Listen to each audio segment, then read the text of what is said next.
Hi hello welcome to இகேரி plus YouTube channel. So இன்றைக்கி நம்ம எதை பற்றி பார்க்க போகிறோம்னா, ஒரு சால்ட்ரிங் ஸ்டேஷன் அப்படின்றத பற்றி பார்க்க போகிறோம். சால்ட்ரிங் ஏன் எப்படி பண்ணுறது அப்படின்ற டீட்டெயில்ஸ் பற்றி பார்க்க போகிறோம். ஒரு மைக்ரோ ஜம்பரிங் எப்படி சால்ட்ரு பண்ணுறது அப்படின்ற டீட்டெயில்ஸை பற்றி பார்க்க போகிறோம்.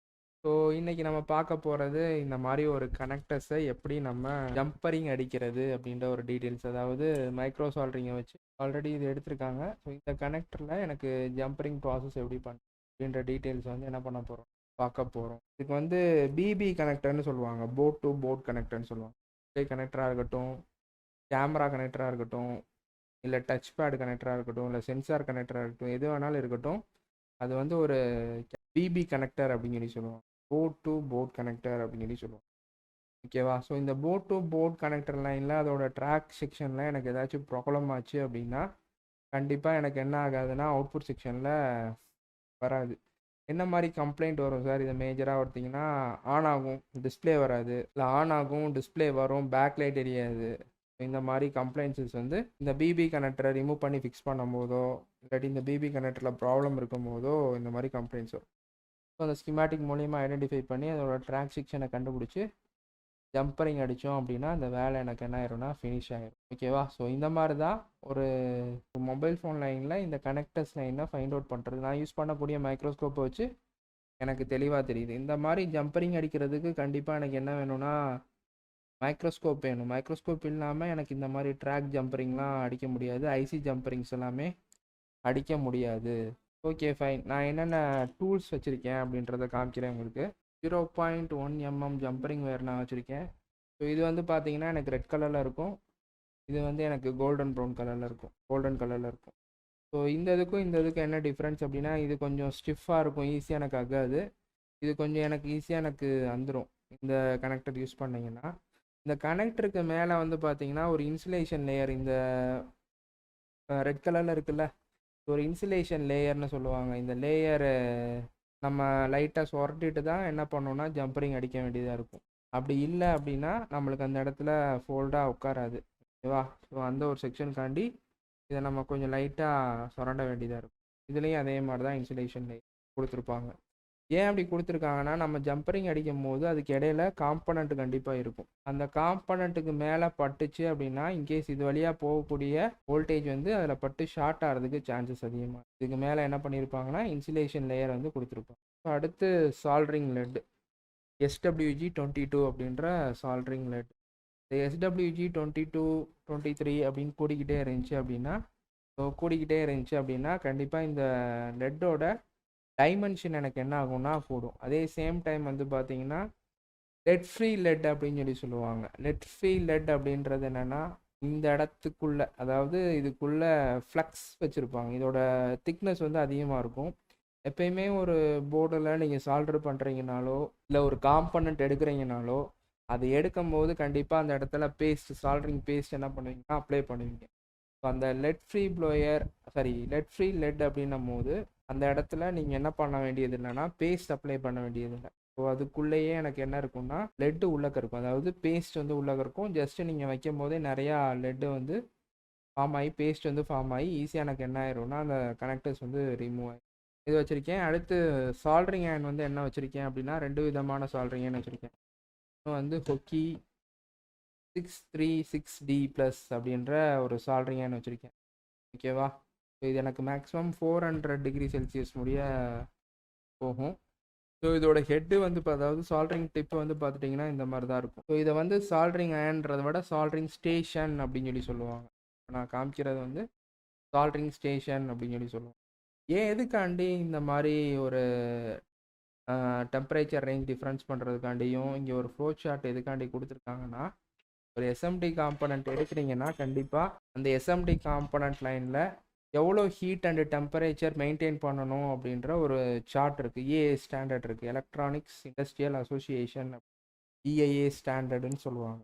ஸோ அந்த ஸ்டாண்டர்டை பேஸ் பண்ணி தான் அந்த காம்பனண்ட்டை ரிமூவ் பண்ணுறதுனாலும் சரி, அந்த காம்பனண்ட்டை ஃபிக்ஸ் பண்ணுறதுனாலும் சரி, அந்த ஸ்டாண்டர்டை பேஸ் பண்ணி தான் இருக்கும்.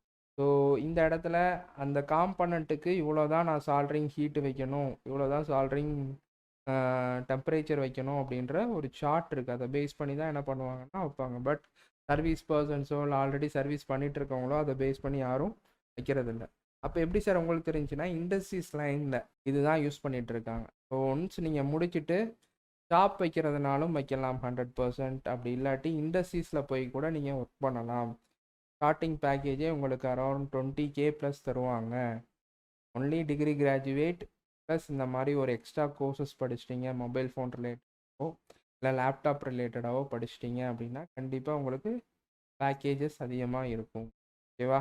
ஸோ இதை நீங்கள் ட்ரை பண்ணி பாருங்கள். ஸோ இப்போ வந்திருக்க லேட்டஸ்ட்டு சால்ரிங்கான இது தான் T12D. இதில் T12Dன்னு ஒன்று இருக்குது, T12D ப்ளஸ் அப்படின்ற ஒரு செக்ஷன்.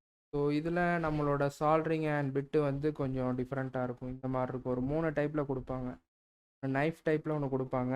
ஓகேவா? அதே சேம் டைம் வந்து கர்வ் டைப்பில், இன்னொன்று மைக்ரோ டைப்பில், 3 டைப்பில் சால்ரிங் பிட்டு வந்து இருக்கும். ஸோ இத்தனை டைப்பை வச்சு நம்ம ஐசி லைனில் ஜம்பரிங் கூட என்ன பண்ணிக்கலாம்னா அடிச்சுக்கலாம். IC line ஜம்பரிங்ஸ்.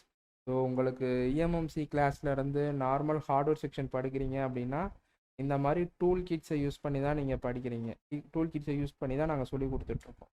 ஒரு மொபைல் ஃபோனோ எந்த ஒரு கோர்ஸ் நீங்கள் படிக்கிறீங்கனாலும் சரி இந்த மாதிரி மைக்ரோ சால்ட்ரிங் டிப்பை யூஸ் பண்ணி தான் ஜம்பரிங் அப்படின்ற ஒரு செக்ஷனாக இருக்கட்டும், கனெக்டரோட லைன் ஜம்பரிங் ட்ராக் அடிக்கிறதா இருக்கட்டும், எல்லா செக்ஷனுமே இதை யூஸ் பண்ணி தான் நீங்கள் என்ன பண்ணுறீங்க. இந்த ஒரு பிட்டோட காஸ்ட் மட்டுமே 250லேருந்து 300 வரும். இந்த மிஷினோட காஸ்ட் வந்து அரௌண்ட் 3000 வரும். 2600 3000 வரும் இந்த மிஷினோட காஸ்ட். ஸோ இந்த மாதிரி ஒரு மொபைல் ஃபோனில் இந்த ஒரு நல்ல டூல் கிட் இருந்துச்சுன்னா நம்ம ஈஸியாக என்ன பண்ணலான்னா சர்வீஸ் பார்க்குறதுக்கு கொஞ்சம் நல்லாயிருக்கும். சால்ட்ரிங் அயன் வந்து ஒழுங்காக வந்து எனக்கு உள்ளக்க வந்து ஹோல்ட் ஆகலைன்னு அர்த்தம். ட்விஸர். இந்த ட்விஸர்ன்றது ரொம்ப இம்பார்ட்டன்ட். மேக்ஸிமம் இந்த ட்விஸரை வச்சு ஒரு சில பேர் ஹீட் சிங்கை கழட்டுவாங்க. அதே சேம் டைம் வந்து பார்த்தீங்கன்னா வேறு ஏதாச்சும் ஒரு கனெக்டர் எடுத்து வச்சுட்டு இருப்பாங்க. இந்த ட்விஸரை பொறுத்த வரைக்கும் நம்ம காம்பனண்ட் எடுக்கிறதுக்காண்டியும் ஃபிக்ஸ் பண்ணுறதுக்காண்டியும் மட்டும்தான் யூஸ் பண்ணணும். வேறு எதுக்காண்டியும் நம்ம யூஸ் பண்ணக்கூடாது.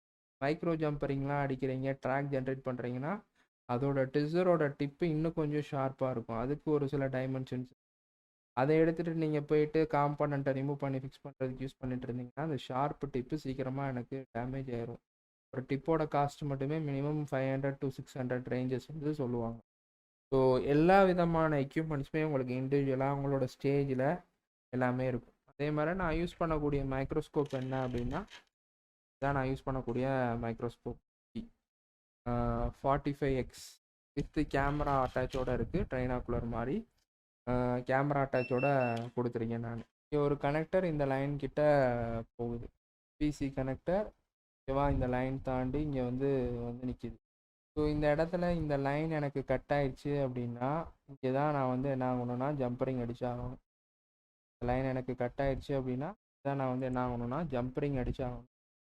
ஸோ இந்த லைன் கட் ஆயிடுச்சு அப்படின்றத நம்ம ஈஸியாக ஐடென்டிஃபை பண்ணுறது முடியாத விஷயம். இன்கேஸ் எனக்கு இங்கே வாட்டர் லாக் ஆயிருந்துச்சு, அப்படி இல்லை அப்படின்னா எனக்கு ஒரு டஸ்ட்டு ஃபார்ம் ஆன மாதிரி இருக்குது அப்படின்னா ஈஸியாக எனக்கு கண்டுபிடிச்சிடலாம்.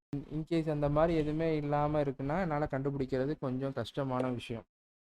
அப்போ நான் மைக்ரோஸ்கோப்பை வச்சு அதோட கனெக்ஷன்ஸ் லைன்லாம் எங்கே இருக்குது அப்படின்றத ஃபைண்ட் அவுட் பண்ணி ஃபஸ்ட்டு அதை நல்லா க்ளீன் பண்ணிவிட்டு அதுக்கப்புறம் திரும்பி நான் வந்து ஜம்பரிங் அடிக்கும் போது அந்த ட்ராக் லைன் கட் ஆயிருந்துச்சு அப்படின்னா அதை ஜம்பரிங் அடிக்கும் போது கொஞ்சம் ஈஸியாக இருக்கும். இந்த ட்ராக் கட் ஆயிடுச்சு அப்படின்னா கண்டிப்பாக நீங்கள் ஜம்பரிங் அடிக்கலாம். இன்கேஸ் காம்பனண்ட்டே எனக்கு ஃபெயிலியர் ஆயிடுச்சு அப்படின்னா கூட காம்பனண்ட்டை ரீப்ளேஸ் பண்ணிட்டு தான் ஜம்பரிங் அடிக்கணும். ஸோ இப்போ இந்த இடத்துல நான் என்ன பண்ணுறேன்னா ஜம்பரிங் அடிக்கிறேன். ஸோ கொஞ்சம் லெட் எடுத்துகிட்டு லைட்டாக நம்மளோட சால்ட்ரிங் அயன் பிட்டில் வந்து லைட்டாக வச்சுக்கோங்க. அதே மாதிரி இந்த இடத்துல நீங்கள் எந்த இடத்துல இருந்து லைன் ஜம்பரிங் அடிக்க போகிறீங்களோ அந்த இடத்துக்கு லைட்டாக சால்ட்ரிங் அயன்லேருந்து இப்படி வைங்க. ஓகேவா? ஸோ இப்போ இதோட ஜம்பரிங் ஒயர் ஜம்பரிங் ஒயர் வந்து எடுத்துகிட்டு வயரில் லைட்டாக பேஸ்ட் அப்ளை பண்ணிவிட்டு லைட்டாக இந்த மாதிரி லெட் அப்ளை பண்ணிவிட்டு இப்போ நான் இதை ஜம்பரிங்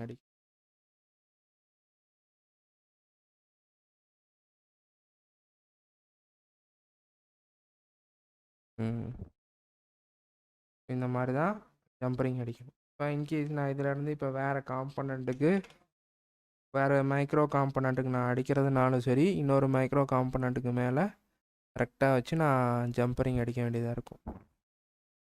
ஸோ நீங்கள் ஜம்பரிங் அடிச்சுட்டு இந்த கம்பியை கொஞ்சம் லைட்டாக இழுத்து பார்த்தீங்க அப்படின்னா நல்லா இருக்கணும், ஹோல்டாக இருக்கணும், வந்துடக்கூடாது ஈஸியாக. அதே மாதிரி ஜம்பரிங் அடித்து முடித்தோடனே ஐசி டேப்புன்னு சொல்லுவாங்க, இல்லை டெம்பரேச்சர் டேப்புன்னு சொல்லுவாங்க. அந்த டேப்பை வச்சு என்ன பண்ணிக்கணும்னா நல்லா சால்டர் பண்ணி, அதாவது ஒட்டி வச்சுக்கணும். ஸோ இந்த மாதிரி ஒரு பர்டிகுலர் லைனில் ஜம்பரிங் அடிக்கிறது கொண்டு உங்களுக்கு ப்ராக்டிஸ் எல்லாமே ஒரு ஆன் கண்டிஷன் போர்டில் தான் சொல்லி கொடுத்துட்ருக்கோம். எடுத்தோடனே ஆன் கண்டிஷன் போர்டில் சொல்கிறது கிடையாது. ஃபஸ்ட்டு ப்ராக்டிஸ் பண்ணிக்குவீங்க. அதுக்கப்புறம் நீங்கள் என்ன பண்ணலான்னா ஆன் கண்டிஷன் போர்டில் என்ன பண்ணுறோன்னா டீச் பண்ணிகிட்ருக்கோம். ஸோ இப்போ நான் அடிக்கக்கூடிய ஜம்பர் இந்த இடத்துல இருக்குது. இன்னொரு இடத்துல ஜம்பரிங் இந்த இடத்துல அடிப்போம். ரெசிஸ்டர் கிட்ட அடிப்போம்.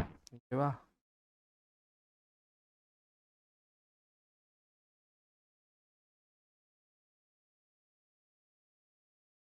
இந்த மாதிரி எல்லா விஷயமும் நாங்கள் என்ன பண்ணிகிட்ருக்கோன்னா சொல்லி கொடுத்துட்ருக்கோம். தேங்க்யூ. அடுத்த செக்ஷனில் மீட் பண்ணலாம்.